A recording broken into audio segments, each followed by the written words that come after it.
نحمده ونصلي على رسوله الكريم أما بعد بسم الله الرحمن الرحيم وعن عائشة قالت كان رسول الله صلى الله عليه وسلم يستفتح الصلاة بالتكبير والقراءة بالحمد لله رب العالمين وكان إذا ركع لم يشخص رأسه ولم يصوبه ولكن بين ذلك إلى آخره رواه مسلم۔ ترجمہ عائشہ صدیقہ رضی اللہ تعالیٰ عنہ سے روایت ہے کہ نبی اکرم صلی اللہ علیہ وسلم نماز تکبیر سے اور قرات الحمدللہ رب العالمین سے شروع کرتے تھے، اور جب وہ رکوع کرتے تو سر نہ ہی جھکاتے زیادہ اور نہ ہی زیادہ سر اٹھاتے، اور رکوع کے بعد جب آپ کھڑے ہوتے تو اس وقت تک آپ سجدہ نہ کرتے جب تک کہ آپ برابر کھڑے نہ ہو جاتے، اور سجدہ کرنے کے بعد جب تک کہ آپ جالسہ بیٹھ نہ جاتے آپ دوسرا سجدہ نہ فرماتے، اور 2 رکعت کے بعد آپ تحیات میں آپ بیٹھا کرتے تھے اور افتراش فرمایا کرتے تھے، دائیں پاؤں کو کھڑا کر کے بایاں پاؤں بچھا کر بیٹھ جایا کرتے تھے، اور عقبہ شیطان سے حدیث میں جو منع کیا گیا وَكَانَ يَنْهَى عَنْ عُقْبَةِ الشَّيْطَانِ، یعنی دونوں ایڑیوں کو کھڑے کر کے کولوں کے اوپر بیٹھ جانا، اس کو عقبہ شیطان کہتے ہیں، اور سجدے میں جو ہے وہ درندے کی طرح دونوں بازو پھیلا دینا، اس سے منع فرمایا گیا کہ مرد دونوں ہاتھ سجدہ میں اس طرح بچھانے سے منع کرتے تھے مرد کو جس طرح درندہ جو ہے وہ بچھا لیتا ہے۔ اور آپ اپنی نماز کا اختتام جو ہے وہ سلام پر فرمایا کرتے تھے۔ حدیث شریف میں ان شرائط کے بارے میں بتایا گیا جو نماز کے اندر کی 6 شرائط ہیں، جس میں سب سے پہلے جو ہے تکبیر تحریمہ کے بارے میں بتایا گیا۔ تکبیر تحریمہ کو تکبیر تحریمہ اس وجہ سے کہتے ہیں کیونکہ اس کے کرنے سے وہ تمام کام جو نماز کے باہر حلال ہوتے ہیں نماز کے اندر حرام ہو جاتے ہیں، مثال کے طور پہ کھانا پینا، بات چیت کرنا، کھیلنا، یہ تمام کام کیونکہ حرام ہو جاتے ہیں، اس وجہ سے اس کو جو ہے تحریمہ کہتی ہیں۔ تکبیر تحریمہ کے بعد سبحانک اللہم وبحمدک وتبارک اسمک یہ پڑھ کر اس کے بعد تسمیہ اور تعوذ، تسمیہ سے مراد اور تعوذ سے مراد اعوذ باللہ من الشیطان الرجیم ہے۔ اس کو بعض لوگ تعوذ پڑھتے ہیں، یہ غلط ہے، اصل لفظ جو ہے وہ تعوذ ہے۔ اسی طرح معوذتین کو معوذتین پڑھنا چاہیے نہ کہ معوذتین، یہ غلط ہے۔ اس کے بعد تسمیہ سے مراد بسم اللہ الرحمن الرحیم ہے۔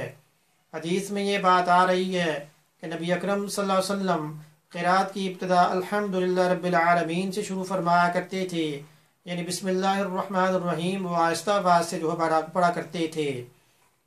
اس کے بعد آپ قرات فرماتے تھے جس میں آپ سورۃ الفاتح سے آپ ابتدا کرتے اور اس کے بعد پھر سورت کو آپ ساتھ ملاتے تھے۔ اس کے بعد جب آپ رکوع فرماتے تو رکوع میں آپ اپنا سر نہ ہی زیادہ اٹھاتے نہ ہی آپ اس کو جھکاتے، سر اور کمر جو ہے وہ بالکل سیدھی ہوتی۔ اس کے بعد سجدہ بھی آپ اسی طرح اطمینان سے فرماتے۔ تو نماز کے اندر قرات کرنا، تکبیر تحریمہ کرنا، اور اسی طرح رکوع اور سجدہ اور آخری رکعت میں مقدار تشہد بیٹھنا، یہ نماز کے فرائض میں سے ہیں۔ نماز کے فرائض میں سے اگر کوئی شرط میں سے کوئی شرط رہ جائے تو پھر نماز جو ہے وہ نہیں ہوگی۔ مثال کے طور پہ کوئی بندہ نماز میں قرات ہی نہ کرے، ہاں اگر نماز میں سورۃ الفاتح اس نے پڑھی ہے اور ساتھ جو ہے وہ سورت میں لانا جو ہے وہ بھول گیا تو پھر اس نے نماز کا واجب چھوٹ گیا، پھر آخر میں سجدہ سہو کرنا پڑے گا۔ اگر اس نے 2 سجدوں میں سے ایک سجدہ کر لیا اور دوسرا سجدہ کرنا بھول گیا تو آخر میں جو ہے وہ سجدہ سہو کرے، نماز اس کی ہو جائے گی۔ اگر دوسرے قاعدے میں جو ہے بیٹھنا بھول گیا آخر میں سجدہ سہو کرے، نماز اس کی ہو جائے گی۔ لیکن آخری جو قاعدہ کرنا وہ تو فرض ہے، مقدار تشہد۔ تو قاعدے میں جو ہے بیٹھنے کا طریقہ جو ہے وہ بھی بتا دیا کہ نبی اکرم صلی اللہ علیہ وسلم جو ہے وہ دائیں پاؤں کو کھڑا کر کے بائیں پاؤں کو جو ہے بچھا کر بیٹھ جایا کرتے تھے، اس کو افتراش کہتے ہیں۔ دوسرا طریقہ ابو حمید ساعدی رضی اللہ تعالیٰ عنہ کی حدیث سے پتہ چل رہا ہے کہ آپ جو ہے وہ تورک فرمایا کرتے تھے آخری قعدے میں، اور اس میں بعض علماء نے محدثین نے یہ بات لکھی ہے کہ بعض مجبوری کی وجہ سے، ضعف کی وجہ سے، کیونکہ آخری قاعدہ میں زیادہ دیر بیٹھنا ہوتا تھا، اس وجہ سے آپ تورک یعنی دونوں پاؤں جو ہے دائیں طرف نکال کر زمین پر بیٹھ جانا، اس کو جو ہے وہ تورک کہتے ہیں۔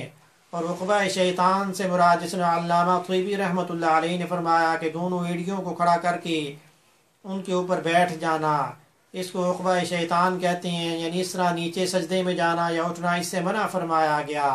اور اس طرح درندے کی طرح جو ہے وہ دونوں بازو جو ہے سجدے میں پھیلا دینا، اس سے منع فرمایا گیا۔ سجدہ کرنے کا طریقہ حدیث میں یہ آیا کہ جب بھی کوئی نمازی سجدہ کرے تو 7 اعضاء پہ سجدہ کرے۔ 7 اعضاء کا لفظ آیا، جس میں پہلا جو ہے جبہہ یعنی پیشانی پر سجدہ کیا جائے، دوسرا جو ہے یدین یعنی دونوں ہاتھوں پر، پھر رکبتین دونوں گھٹنے اس میں آ جاتے ہیں، رجلین دونوں پاؤں اس میں آ جاتے ہیں۔ تو سجدہ جو ہے وہ 7 اعضاء پر جو ہے وہ کیا جاتا ہے۔ نبی اکرم صلی اللہ علیہ وسلم کے سجدہ کرنے کا طریقہ یہ تھا کہ جب آپ سجدہ فرماتے تو بازو جو پہلوؤں سے اتنا دور رکھتے کہ اگر بکری کا بچہ بیچ میں سے گزرنا چاہتا تو وہ بھی گزر جاتا۔ تو سجدہ کرنے کا طریقہ یہ ہے، اور اسی لیے یہاں پر فرمایا گیا کہ اس طرح جو ہے بازو نہ پھیلائے جائیں جس طرح درندہ پھیلاتا ہے۔ مرد جب سجدہ کرے گا تو اس طرح کرے گا، اور عورت جب سجدہ کرے گی تو سمٹ کر کرے گی، کیونکہ اس میں جو پردہ زیادہ ہے۔